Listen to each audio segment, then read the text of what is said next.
Good afternoon, everyone. Good afternoon. I hope your day has been going well. Welcome to JBDC's Virtual Biz Zone. My name is Dania Bennett, your host for the afternoon session. This time slot is facilitated by the JBDC's Technical Services Department, and that department is responsible for assisting clients with product development. Some of the services that we generally offer includes facility layout, visual communications, general product development, providing advice on food, fashion, and much more. So just to let you know, as you will see on your screen, or if you have not seen it yet, we will be facilitating questions at the end of the session, but we will ask that you either type your questions in the chat or you may click on the icon or you may click on the icon to indicate that you want to raise your hand, and you will be acknowledged at the appropriate time. So last week, we looked at reducing wait time via queue management principles. And if you missed that presentation, you may check our JBDC's YouTube page, JBDC Jamaica, for that presentation and other presentations that have been captured before on the entrepreneur's journey, as well as JBDC in concert. Please don't forget to like and subscribe our page so that you're always in the know with the exceptional content that we have prepared specifically just for you. Today, however, as promised, we will be looking at a very exciting topic, My Design DNA.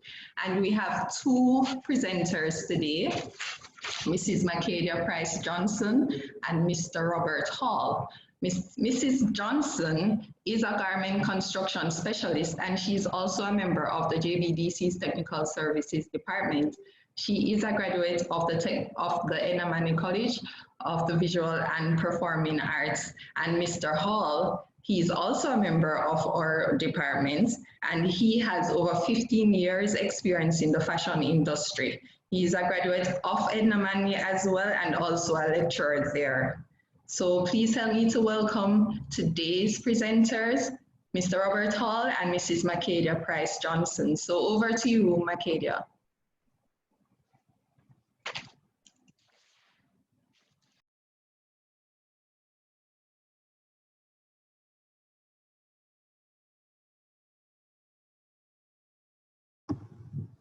Okay, hi, good afternoon, everyone, and welcome. It's nice to have you here.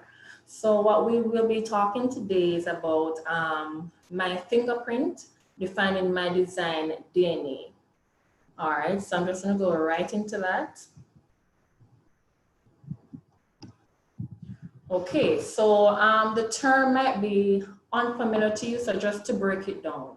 So the term design DNA is otherwise known as your design identity. So this is the fundamental driving force that uniquely sets you apart from other businesses and your competitors as well. So it directly appeals to your target market.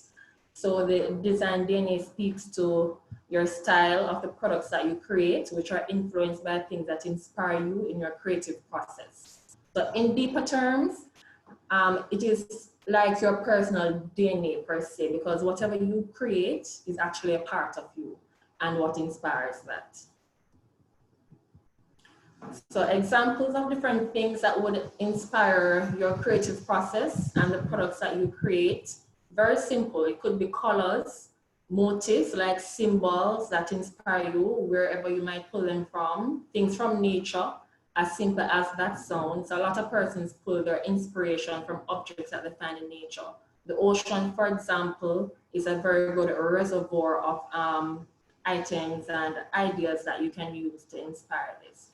Historical backgrounds, of course, culture, which is a deep part of us, gender, persons might be interested in gender, and of course, there is this saying that nothing is new under the sun, so there might be existing products and ideas that you have seen that interest you, and you might put your little twist to it and tweaks, you know, you deconstruct and you combine other parts to make it your own, just to name a few.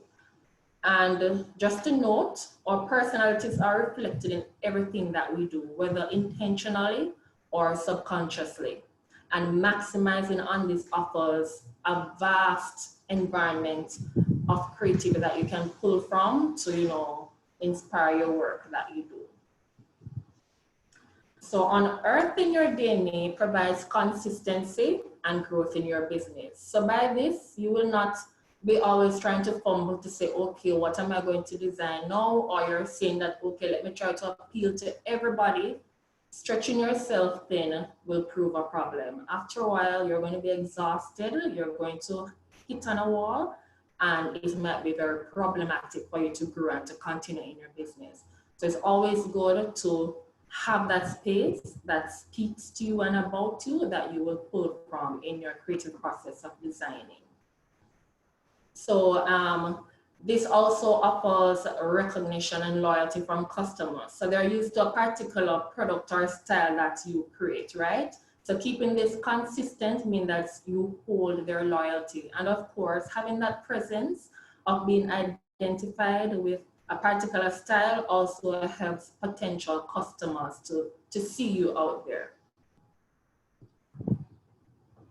So I'm going to look at some persons in particular to really deconstruct and to show you how this can be highlighted in your work. So first person is local fashion designer and illustrator, ASD by Ayanna Dixon. A lot of us might be familiar with her, one of her own. So a bit about her. So ASD was founded in 2010 by trained designer Ayanna Dixon. And originally, she hosted two lines, a custom clothing for the Caribbean woman and illustrated lifestyle items. So this is where the turn comes now. So after following her fashion design dreams, she has realized a shift. So there was a passion that was always there, but it was in 2017 that she decided to really tap into this, to really create that mark. So she has original illustrations that she does, and this is seen in every product that she produces. So reason for this, so as I said earlier, every good business, every good product, it has a storyline that persons can connect with, something that means something to you, right? So she says that her purpose is to empower women through illustrations. So she states that, you know, as women, we have all our different stories. Some persons might think they're too thick, too thin, etc. So in her view, she sees everyone as, you know, perfect beings. And she wanted her work to speak to this. So she decided to use her illustration, which is her. So that was always her thing. So she decided to use this to bring across this message, right? And is that her differences make each person unique. So that's what she wanted to show in her pieces. And then here, a summary, we can see some of her pieces. So she's not only fashion-based, but you can see gift and craft items too, bearing her illustration. So that's her mark, all right? And then we have the illustrations themselves that can be framed, etc. So her work is clearly identifiable in every space they occupy, with her original illustrations using a theme that she connects with as a motive, which also appeals to her target market. And as before, conveys a strong message. You know, so having a strong content where you pull from to highlight in your products, in your work, that is always a goal, right? You can always go back and deconstruct, pull different aspects from them to continue on to your line. And now the international person that I will look at is a Japanese designer, Yoji. A bit about him. So as I said, Japanese, based in Tokyo and Paris. So he's known for strong tailoring skills and using the traditional Japanese silhouettes in his work. So you can say that he's a visionary of artistic expression. So he produces fashion in ways where the pieces created serve more than just clothing, but forms of art. So his aesthetic translated usually through highly skilled fabric manipulation, that is using the fabric, changing the form of it really. So we're used to fabric just looking plain and straight like what I'm used to. But adding tucks, pleats, ruffles, that's how you manipulate the fabric to get something more.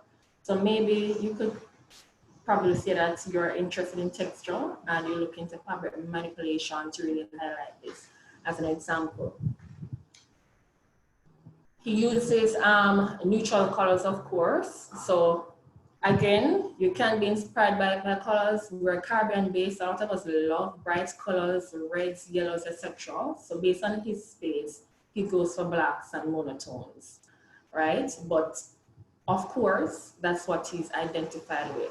So he has a strong presence there. So persons who he appeals to, the market is there and ready. So apart from using black, he would dabble in whites, other neutral colors.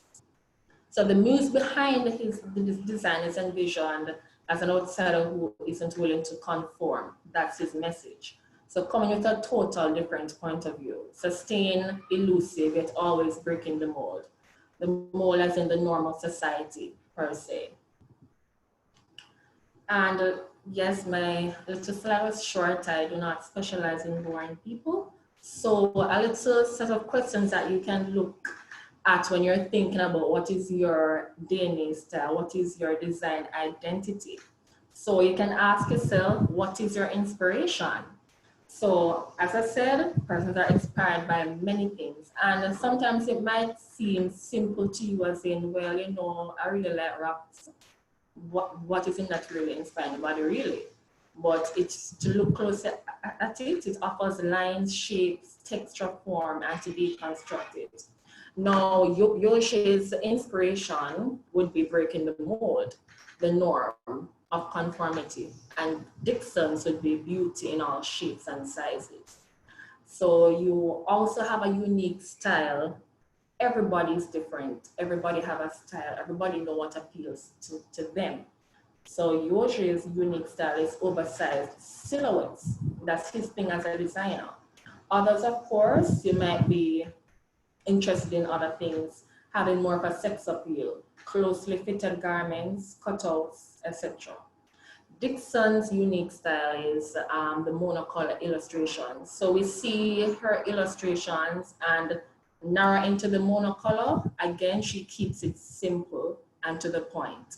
So it's not going all across the board using different colors and different types of lines and stuff. Her lines are intentional that she uses, they speak to her, that's how she draws.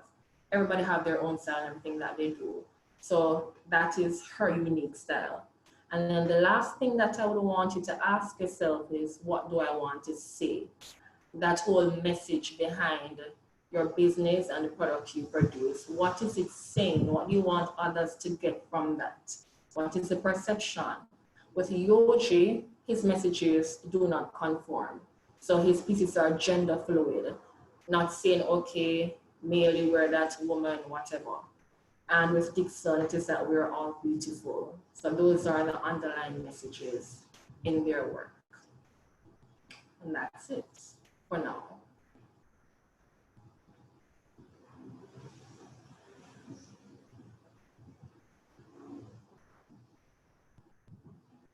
So I will now go over to Robert or Daniel. Robert, you may go ahead with your presentation. Okay, good afternoon, everybody. Good afternoon, everybody. It's great to be here. And I'm just going to continue the discussion, from where Makeda picked up. So she introduced the whole idea and she gave us some base principles. What I want to focus on is the issue of how. Okay, so yes, we need we all have a design DNA. We may not be aware of it, but you already have one.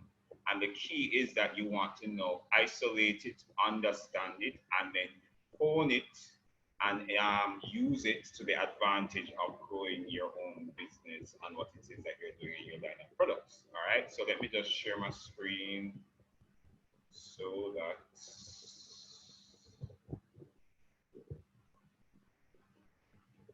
second.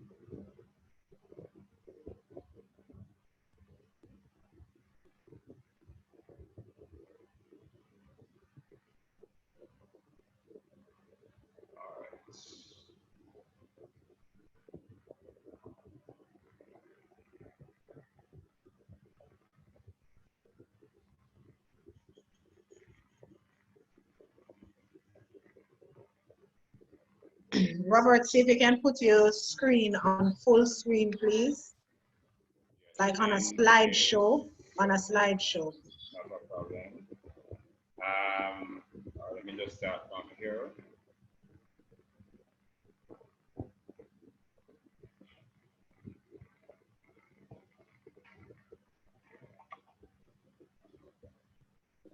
Slideshow is right beside the animations. Yes.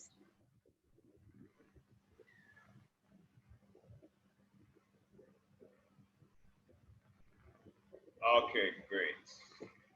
All right, so just some base definitions to help us design the single idea, the visual sketch or plan for the product that you are doing. The product, aesthetics, that is the visual elements, the pretty things, the color, the line, the text, etc., and function, serving the needs of a client, delivered at a price point. So of course, we are speaking about this in the context of business, and so I want to fit it back that way. One of the things that I want to highlight is that design is not opposed or the opposite end of business. Design is your business, okay?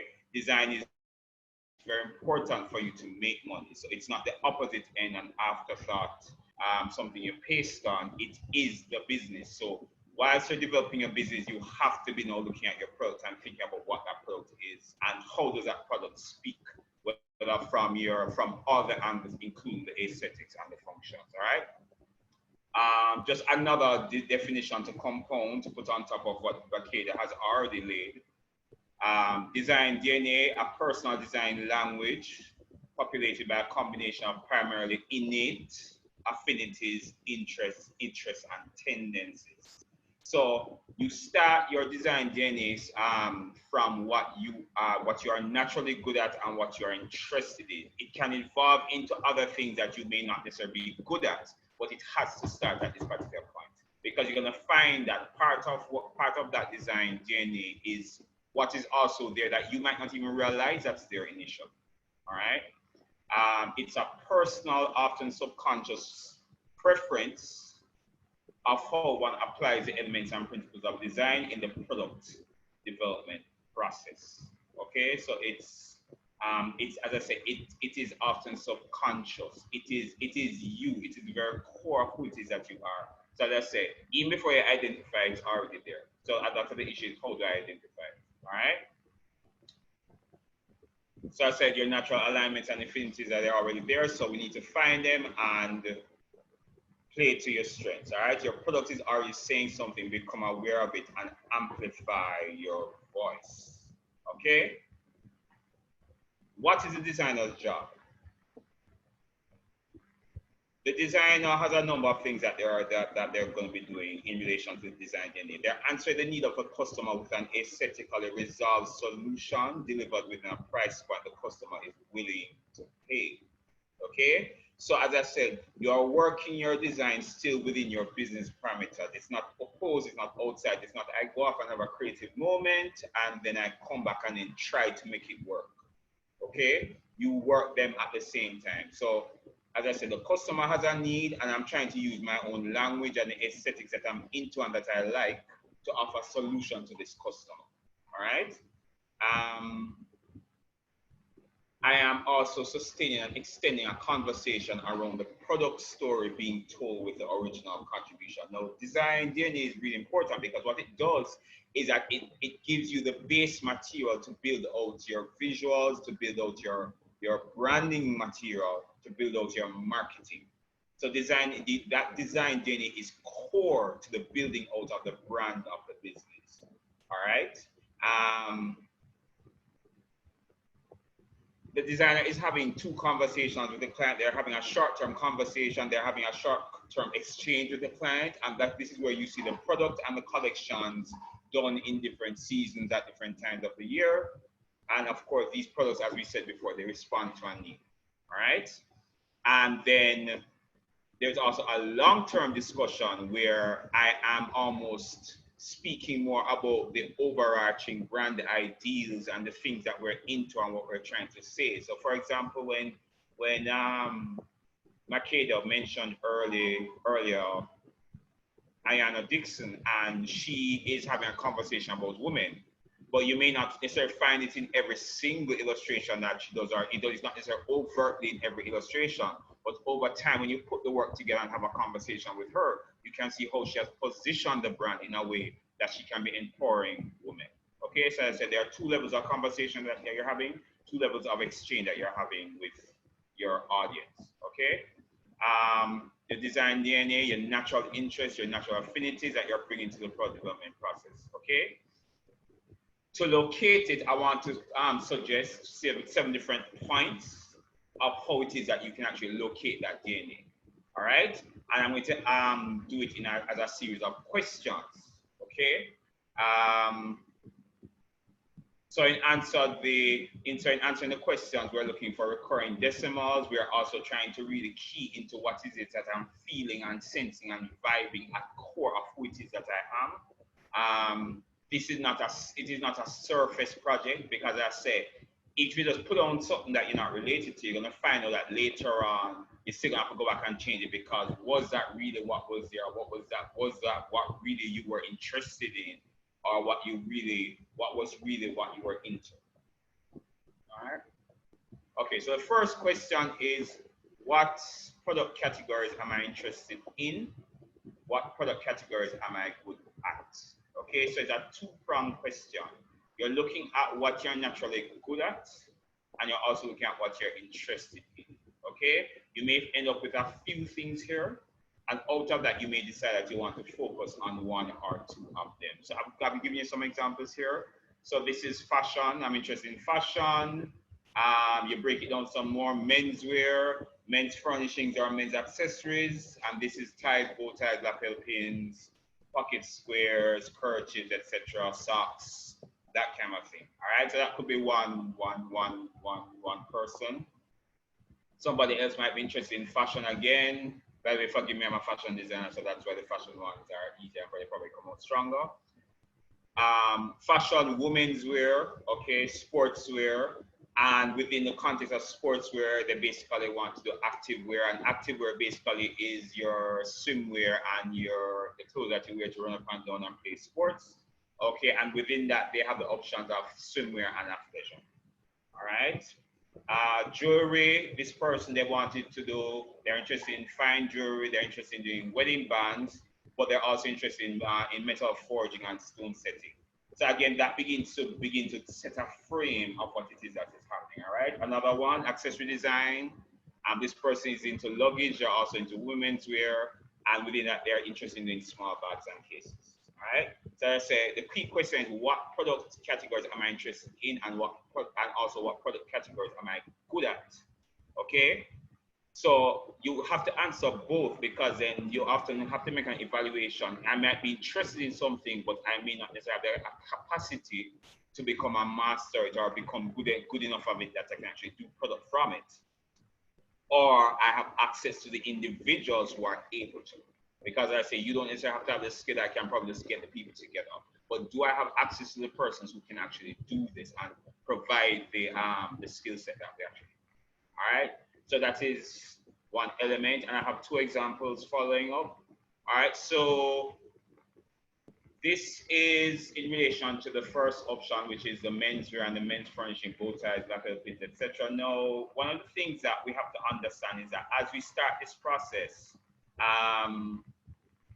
it is very important that you actually convert it to visual, right? You do not have this conversation on a verbal level only, all right? You are literally going to get to put up some kind of 3D item, and even if you're doing a service, you can still use your pictures to actually populate and allow you to actually talk about and expound what it is that you're sensing and feeling, all right? So this is a tool that designers use where you basically allow your visual imagery to all come into one space. So this is how you do your visual research. This is called a mood board. And so on my mood board, I have different types of neckties, accessories, lapel pins. They're kind of more on the necktie end, but basically, so I can begin to see and sense. And probably most times as you do it, you usually kind of feel probably a little bit more excited. Or sometimes when you do it, you may find that you are less excited and you start realizing, okay, maybe this is not quite what I was thinking about or what I was into, okay? But as I said, this allows you to actually populate the space. This allows you to actually get what you're saying out on paper visually. So as I say, it's like you're having a visual conversation. It's like you're basically doing a visual essay. All right, so this is an example for the option that we wrote down about mentor.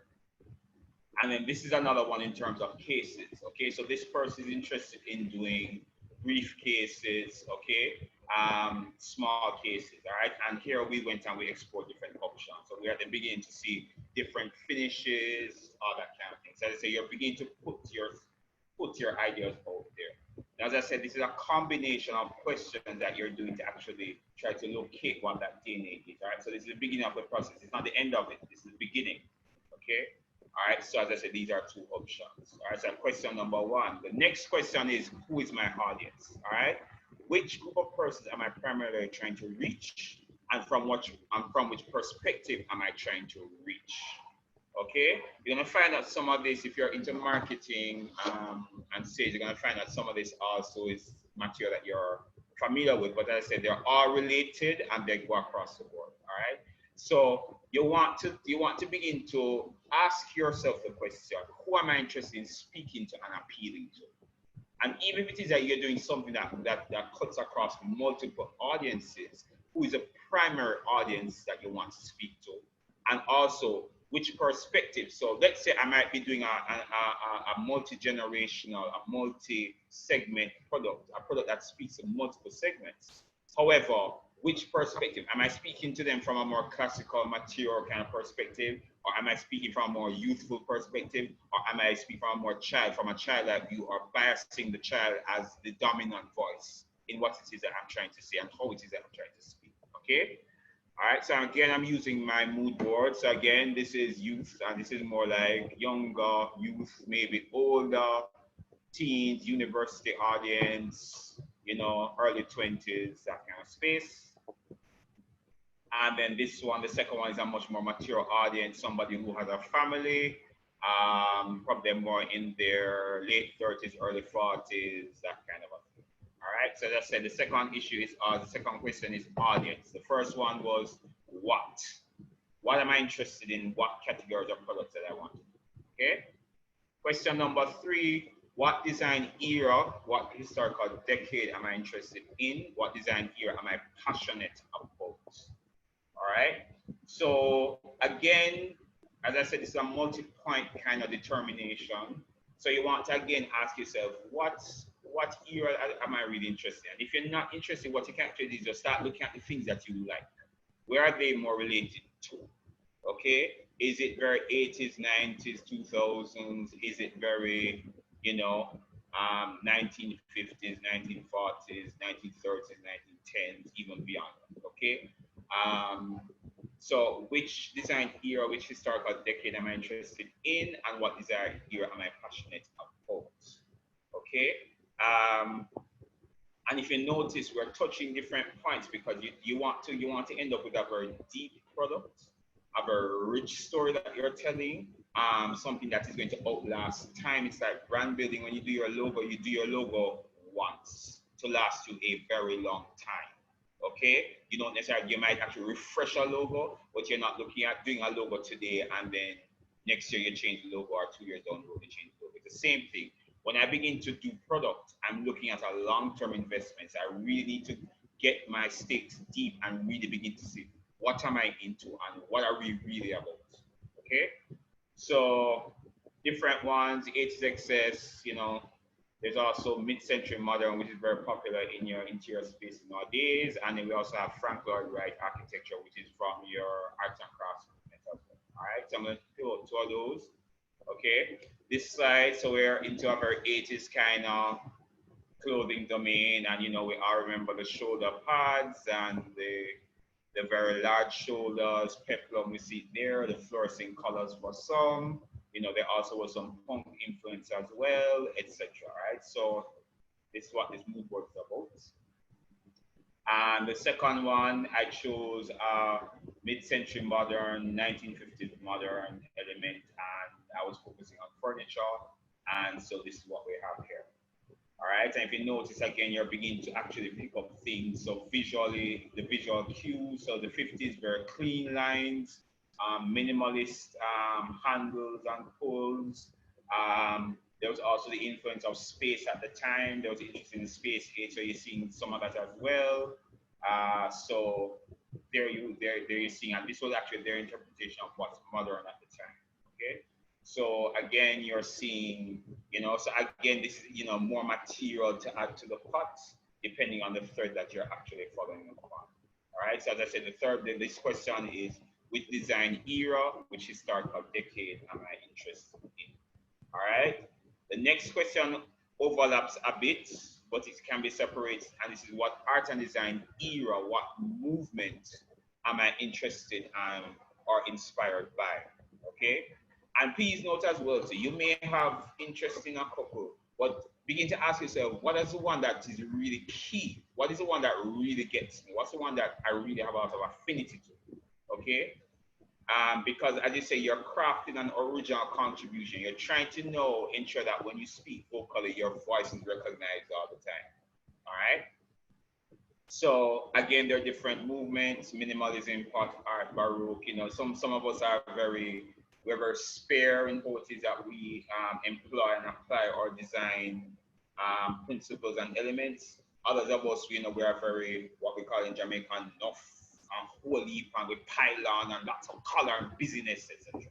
All right, and there's nothing wrong with any of them. The key things that I just have to identify: which one am I? Which one really speaks to what am I about and what it is that I'm interested in and defending.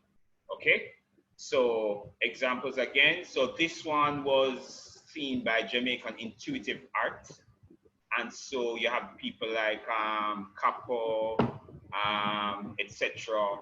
And so again, there's a particular clear style in terms of how the intuitives operated. So these are persons who did not go to formal art school, and so they just paint how they think, paint how they, how they think, how they just think it ought to be painted. And for them, because that you're actually seeing less, they have a different approach to perspective. They have a different approach to how it is that they compose a picture. And for some people, they may say it's wrong, but it's not wrong. This is just the style. And so again, you can actually use a style to actually begin to, as I say, populate how it is, because if this is something that I'm interested in, fine, keep it, okay? And this is a part of what is directing how it is that I put together my visual design, my product aspect. All right? Another one, this is actually Cubism. All right, so this is an art movement from the early 1900s. Most famous exponent, Pablo Picasso. And so we're seeing here different examples of the Cubists where, again, these are formally trained, but multi-perspective being actually pictured in the flat plane. All right, and then, when it came around, it was pretty revolutionary. It's also characterized by a lot of edges, a lot of sharp edges generally. All right. So that's that. So just reviewing the questions quickly. So this one was, what's the art and design movement? The one prior to that was, what was the design era or historical decade? Prior to that, who is my audience? And prior to that was, what's the product? Okay. Moving forward. The next one is there a particular technique or family techniques that I'm deeply interested in, or is a point of departure from? All right. So as I said, this is doing this process is like counseling. You're really trying to be truthful to yourself. You're really trying to really dig into what it is that you're about and the things that almost resonate with you. Okay? So again, you want to look at what are the things that you always, tend to gravitate to. Is it that you're always into texture? Is it that you're always into Suppose you just love printing, or suppose you love you just really like let's say beat metal, or so you're looking for what techniques am I deeply interested in or point of departure. And so you might have a little list, try to find the most, what is it now, the ones that always resonate with you, and you may end up with one or two. Okay, and I have some examples here. So we have tie-dye, shibori, some people call it. I think it's also called adhering in Africa. You also have chasing and repose, calling our basketry, and I said the list goes on. There are lots of different techniques. As I said, it's just up to you and your area. What is it that you're into? What techniques are you really And again, we're using our mood board to actually populate that and give us a sense of that. And so this one, as obvious, is about tie-dye and shibori, and you're seeing all different techniques and effects, etc. Okay.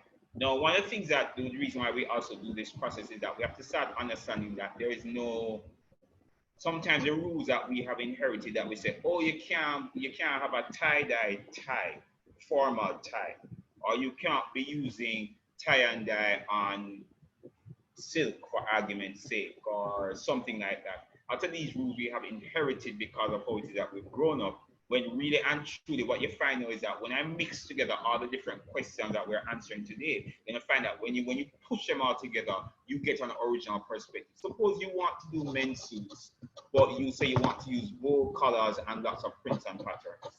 So when you do your stuff, it's going to look different. Even though it's a classic shape, you're going to find that you have because of your perspective in terms of the audience that you want to talk to, the different textures you're using, how it is that you're using color, etc., that you end up with a perspective that is yours, that's identifiable, that basically you can build a brand and build out products out of. All right? So this is another one. This one is themed by Jamaican basketry. All right? And I think a lot of the samples came here from Benin, but there's some stuff from the craft market. But as I say, it's, the key question here, is there a technique? Are there a family of techniques? And in your particular area, and it doesn't matter what it is, even for more of a service, you can apply some of these same questions that will help you to build out something that's original to yourself. Okay? Question number 6, is there a geographic location? Does my nationality, country, geographic region, place of birth heavily impact my design approach? Okay, so this is where now again, even like what Makeda said earlier, a lot of us are from the Caribbean and we don't realize that our use of color is different from elsewhere. You may decide that I want to be very patriotic in terms of how it is that I interpret what is there. I might decide I want to tell very Jamaican stories. So even though I have a product that speaks to an international audience, I want to ensure that I'm actually telling Jamaican stories, and hence my inspiration is always taken from the Jamaican space. All right. Also you may find that as Black people, you also find a lot of people also refer to Africa as well too. And so again, you may find, even though I'm Jamaican, and even though I'm telling my Jamaican story, but I may decide that I also want to constantly push a very Black story at the same time for whatever reason, etc. Okay. So again, as I said, this is question number 6 in your mix. And so again, here is my Jamaica slide, as is obvious. And this is a very basic and rudimentary. Yes, we have Jamaica from the flag, but technically you also have Jamaica from the athletics perspective and that story. Okay, you have Jamaica from the sun, sea, and sand. And we can go on. You have Jamaica from rural space, you have Jamaica from the market, you have Jamaica from the mountains, as in mountains and hiking, etc. You have Jamaica from your cooler regions versus Jamaica from your warmer regions. So as I say, you may use your geographic location as part of that element. It's almost like you're mixing a whole cake, and so you bring different spices into it, or you're seasoning a piece of meat, and you're putting in different spices to give it a particular flavor. All right. As I said, we are operating from the premise that your design DNA is original to you, and it gives you a premise and a base to basically tell your story from your own personal language. All right. Second one, Africa. All right. And so yes, I'm doing Africa here, but I'm also doing Africa from not necessarily a very well, this is just one angle, and you may say this is more from the from more your deserts, from more your safari type, from more a little bit more of the wild, etc. And so this is Africa from that. But again, there are many different African stories, and so you can tell lots of different African stories. I mean, a good example of even the whole issue of geographic location is in the United States. You know, when you go to the United States or you see United States, they have a whole set of product that is, it's very easy to find a T-shirt with the American flag on it, and it's very easy to also find T-shirts that are that's not just a flag that's just wholesale put on, but the flag becomes a major influence of how it is that they have actually designed. All right, so this is what we're speaking to. Geographic location. Does my geographic location impact, or am I interested in putting that into the story? Okay, it might also be, as I said, not necessarily as obvious as, let's say, a nationality. It may just be a region.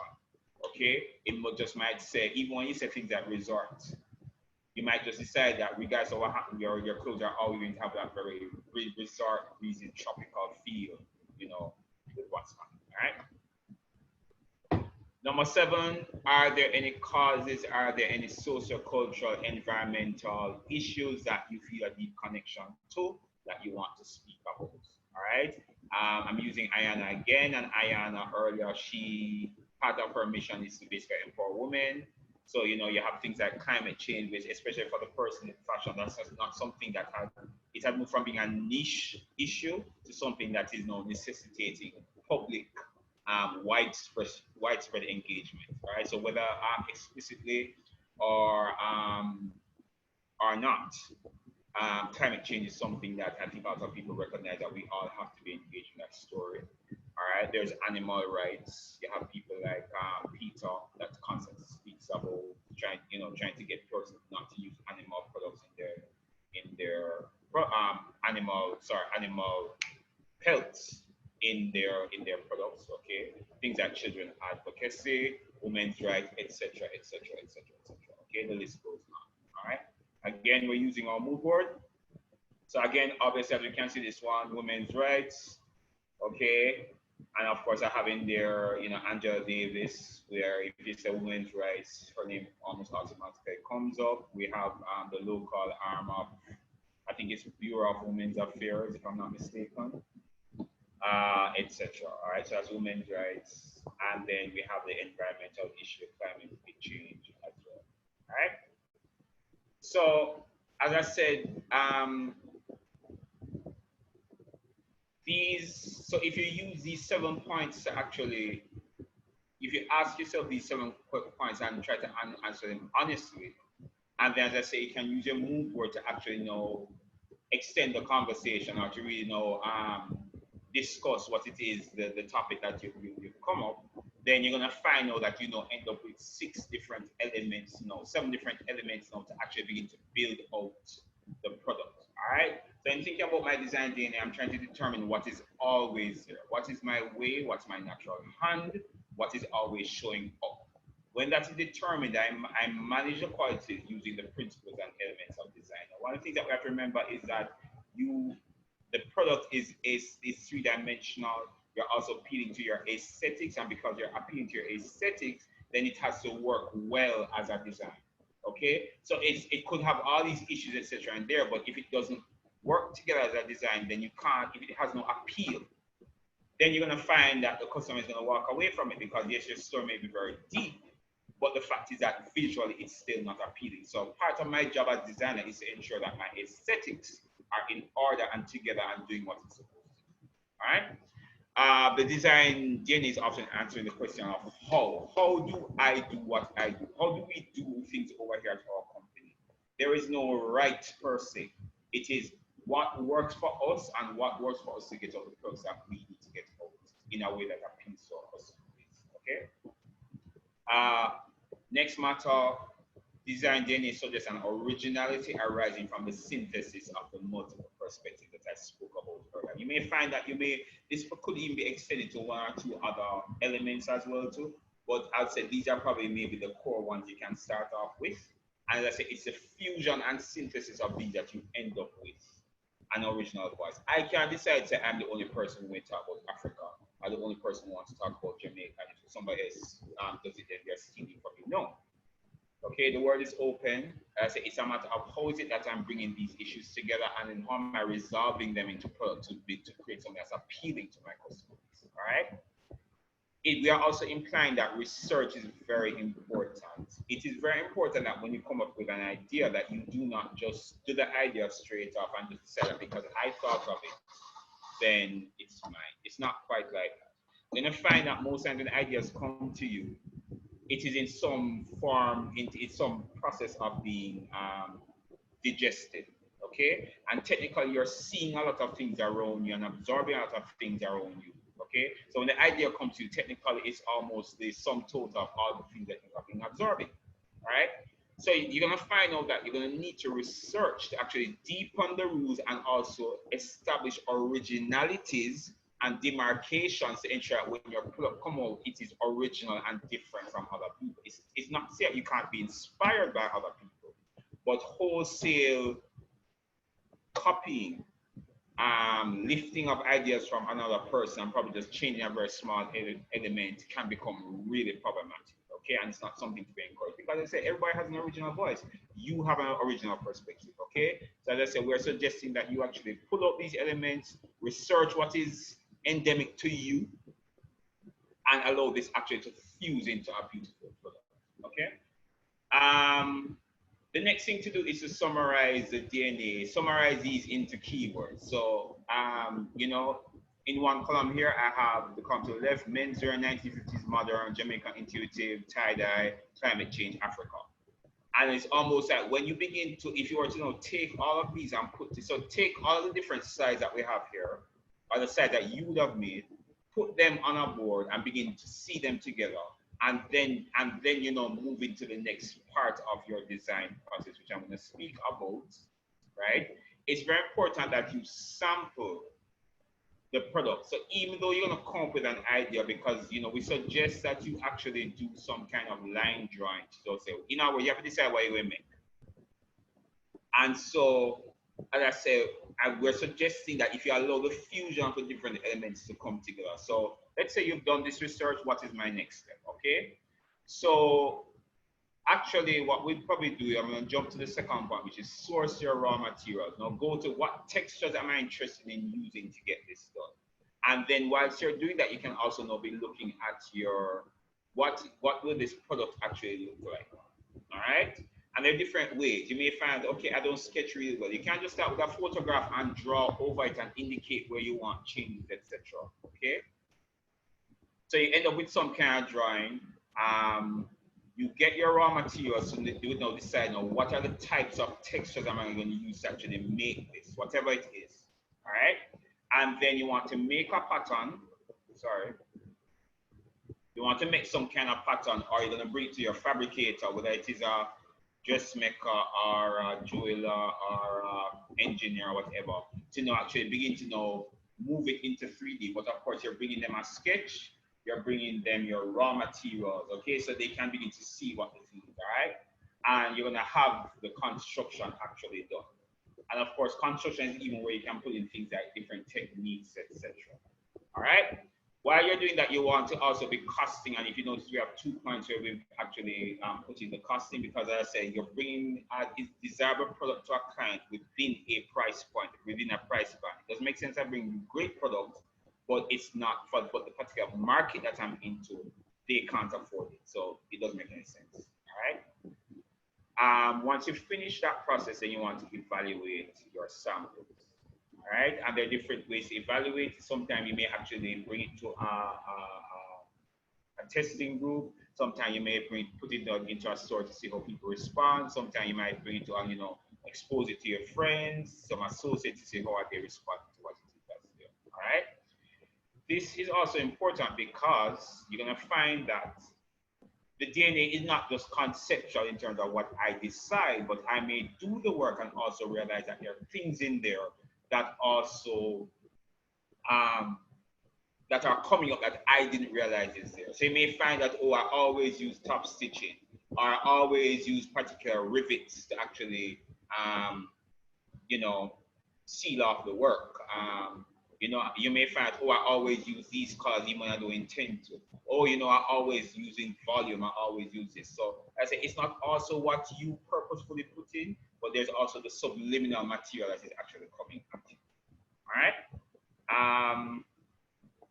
And what it does, when you do this, you're gonna find that your design process is sped up, and also it's easier for you to design, it's easier for you to evolve your collections out of this. All right. And then also from that, you're gonna find that when you want to do your branding and your marketing, it is way easier because these elements that you count, these elements that you've isolated, you're gonna find out that it literally gives you a guideline to say, this is how we do what we do, this is what we're interested in, this is who we're interested in, this is how we're going to do it. All right. So then it's very easy to know, to actually visualize, you know, what does this become at the end of the day, right? And that is pretty much it. Before I go, I just want to just share just some basic examples of some brands. Makaya shared some earlier, and she shared Yoji Yamamoto and Ayana Dixon. All right. I want to look at another one right now, and we want to look at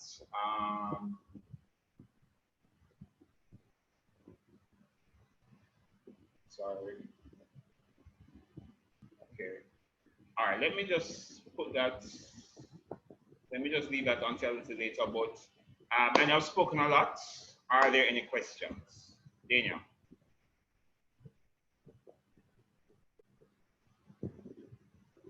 Thank you very much, Robert.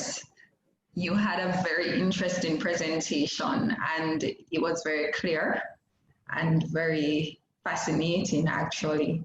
So if our audience has any questions for Macadia and Robert, please type it in the chat or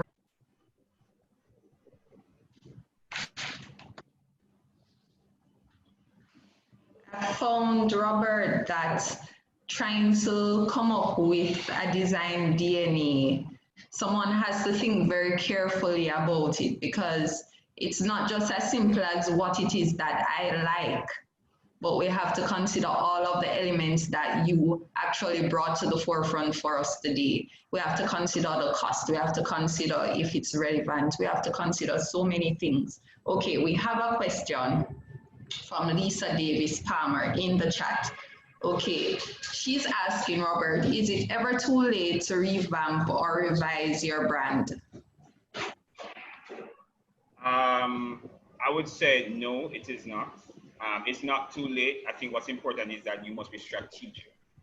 All right. So what you're gonna find sometimes is that even in terms of branding, I mean, I'm not a branding expert, but the little experiences I've had with it, I've found that you may start off one way, but let's say 5 years in, you realize that, boy, your messaging is not as clear, and you need to clear up some things, and you're finding that you're getting a particular market that you never expected, etc. Then you may find that you may now need to tweak, you may need to refresh the brand to actually allow that clarity to come across. So I would say it's never too late, but just ensure that it's not something that you do every year. Okay, right. It's something that you want to think about, ensure that you get proper advice on. So that when you do it again, then you may find that when you now evolve that branding kit from that refresh, then that's something that basically stays for quite some time again. So you don't need to do a brand refresh for probably another 10, 15, 20 years, if ever.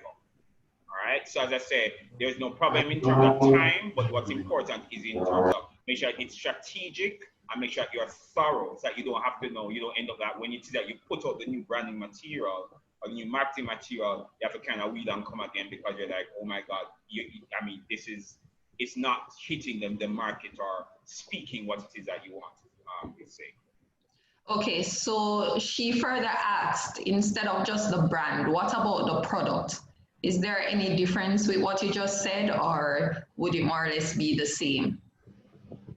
Okay, so there's a process that you have to understand, right? Identifying your DNA is important as an individual designer and also as a brand. So you have to understand. So even Robert Hall by himself, without Robert Hall having a product on the road, I must understand what kind of designer I am. I must understand what are my personal biases and preferences. Okay?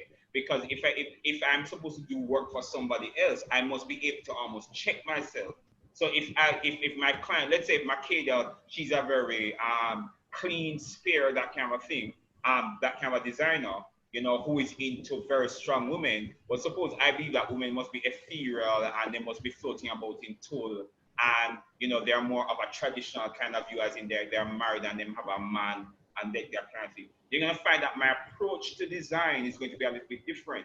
I have to be aware of what are my preferences and biases, and then from that I know how to regulate myself in engaging another designer or in engaging a client. All right. So as an individual, you need to know what your personal design DNA is, and then when you evolve a brand, you must know what is the design DNA of that brand. After you've identified the design DNA of the brand, it is, as I say, your DNA is your language, and that language is what you speak from every season. Okay. So your design language does not change. It may evolve, but it does not change. Because as I say, even without identifying it, it is already there. Right? So in other words, so you have to understand something. Earlier when I highlighted the issue of product and sampling, I'm going to do a product basically that is coming out of my personal design DNA investigation, but it doesn't mean that that's a product I'm putting out on the market. Okay? Because I'm almost trying to see what does all of these elements look like three-dimensionally when it comes into, let's say, a fashion product. Or let's suppose I decide I want to do furniture. What would that look like as furniture as opposed to looking at as clothing or accessories? Okay. When I kind of begin to understand that, then now I'm going to say, okay, guess what? I'm going to do a collection now for post-COVID, and so I begin to isolate what does the client need post-COVID. And suppose the client decide that them said, boy, you know what? It's post-COVID, we're not into this whole of frills and spills and stuff. I want something minimalist and, you know, calm me down and everything. So even though, let's say, I love color and lots of color and clashing colors, I'm still going to use my design DNA, but in a way that it reads relevant to the customer. So I'm going to find that instead of using 10 different colors, I just decided I'm just going to do a red box, a blue box. You understand me? So it reads relevant to the client. It's still in my language, but it is specifically for my post-COVID season. And then I might do something different in Christmas. But my language remains the same. I hope that's clear. So basically what you're saying, Robert, we have to always ensure that in communicating our design DNA, we have to ensure that it is always relevant to our audience and to ensure that it is something that they can buy into and something that can be helpful with whatever it is that they may be dealing with at the time, whether it's COVID or anything else, any other season that may come up. So that was very clear. Thank you very much. Lisa Davis Palmer asked how she can get more help from the JBDC. And I just wanted to respond to that because we actually are here to support you. The JBDC provides general business development support. We offer business advice, product development support, marketing support, and more. So you can always contact us. You can email us at info@jbdc.net.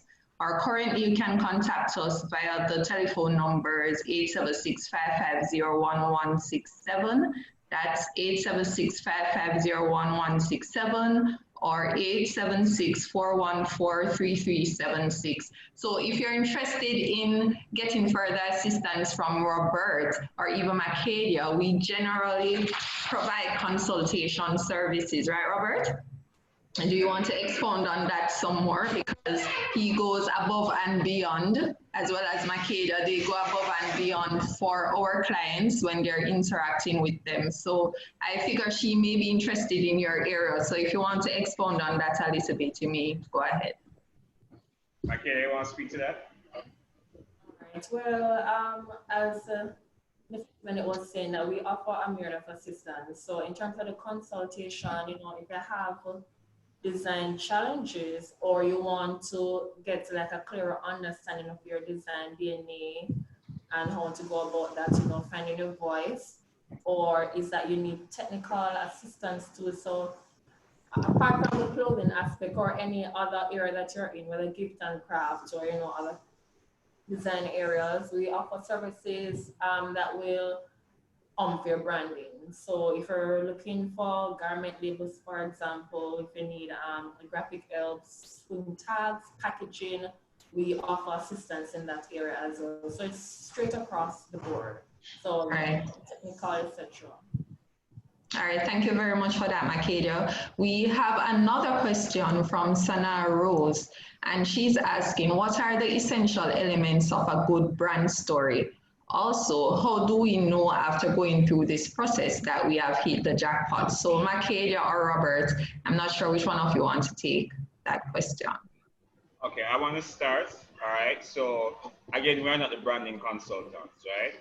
But what this will help you to do, because usually when you come in to do that branding with us, with the our visual communication department, then they will give you a questionnaire, which is almost like this, trying to help you to kind of see what are those elements that you really respond to and your brand is responding to, and so they can begin to use that and infuse that in the mark that they're developing for you.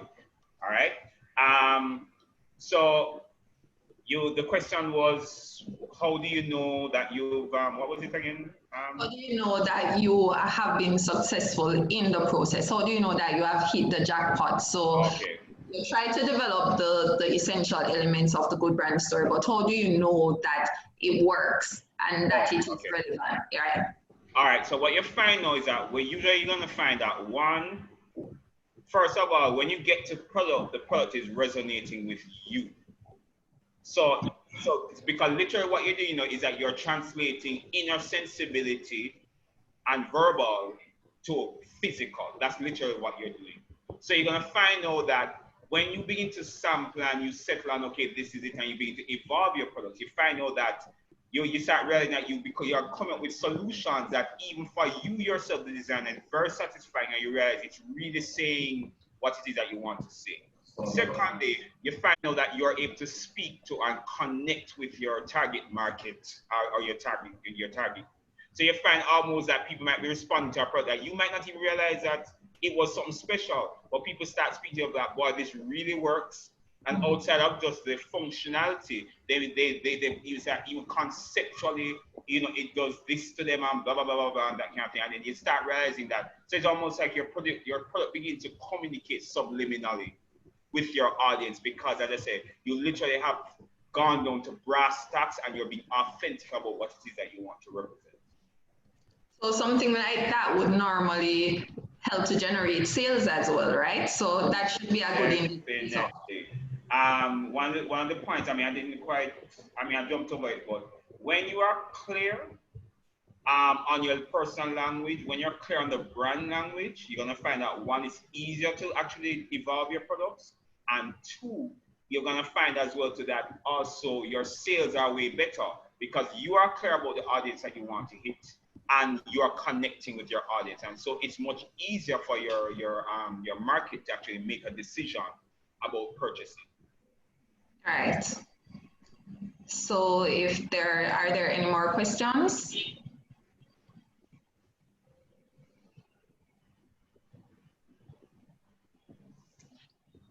Okay. So I believe we can leave it there if there are no more. Okay. All right. Lisa Davis Palmer is also asking, what's a good place to host a storyboard? For mood boards or a storyboard like this, you can do them both physically. You don't have to, it doesn't have to be, it was easy to do it in PowerPoint. I find it very easy to do it in PowerPoint. If you are computer savvy, and I know a lot of people tend to use PowerPoint. So it's very easy to just copy and paste the images, and of course, because of that, you have the internet as full wide availability of images, right? What you just have to be careful is that if you're going to republish, that's when you're going to have to get permission from the author, the owners, okay? But if it's a personal mood board, then it's just a personal mood board, right? And I said, it really allows you to discuss your thoughts that you might, you understand me? So instead of just having a one word that just says modern, you know, you can literally see what are you really saying when you say modern, okay? So you can do it online. There are people who, you know, people who are designers who use Photoshop, Illustrator, etc. And again, you can use those. They're really easy. Even Word, you can even use Word to do it. But you can also do it physically, as in you can cut and paste. Okay, so it's almost like doing a vision board. It's literally the same thing. Okay, and this approach is standard across design entities worldwide. And literally, when they're designing, what they do is that they literally go through and do a whole host of mood boards. So let's say you're somebody who moves around a lot. You could just decide to like get like let's say like a large, like a tabloid sized sketchbook or something that you can literally cut and paste the image in, so you can literally see it and respond to. Okay, if you have a studio or space that is permanent, then you probably can go bigger and do them cartridge paper size and paste them on the wall, because I say what you're gonna find is that when you have them around you, the visual experience almost feeds you visually. You're gonna find that now your evolution process, your design process actually becomes, you know, comes easier that way. So let's say you can do it both. You can do it virtually. You can do it physically, and even with the virtual one, then after you've done it, then you can always, you know, print them off if it is that you think you need a physical copy. I don't know if Makeda, you wanna add anything to that? Yeah, man, I definitely have something to add. So with doing it virtually and then with the hands-on approach, that might be at a benefit too, because it's not just pictures that you would put on a mood board. You have objects too. So like leaves and different things shells that you want to feel the texture that will help in your creative process. You put those on the mood board. So it can be anything that inspires you that you can put down on board, and you use that, pull on all the elements from it to really put into your design process. Okay, thank you so much. Thank you, Makeda and Robert. Are there any more questions? Lisa Davis Farmer is very thankful. She says, see you soon to both you and Makeda. Okay, if there are no more questions, I will wrap up. Makeda and Robert. Sorry, quick question. Just a quick question. Was this helpful to the audience? Just from the audience, was this helpful? The response so far has been great. Sana has said thanks for the presentation. They have said definitely this was very helpful. Dave Roy Chin has said this is really great stuff. Thanks, guys. So the response has been great so far. So I definitely believe that it has created an impact on our audience today. So right, and I said, please do more. Okay, all right, so with that being said, I really want to thank you, Robert. I want to thank you, Makeda, for facilitating the presentation today. It was very detailed, it was interesting. I know that it will help persons in being a bit clearer as to what exactly is my design DNA and how they can actually go about improving that. And of course, as I said before, they are here to provide further assistance. We should be going back to work on June 1st. So perhaps at that time, you may be able to set up the different meetings and meet with them or get consultation on some of the different areas that you may want to get further assistance on. As I said before, please do not hesitate to contact us. Our social media pages are there. You may email us at info@jbdc.net in the interim. And you may also call us on the following telephone numbers: 876-550-1167 or 876-414-3376. Next week, we will be looking at convenient catering during COVID. And I really hope that you will also attend that webinar, because it will also be equally interesting. And we look forward to your participation as well.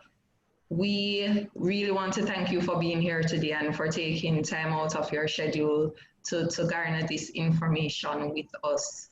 So until next week, where we look at a more exciting topic.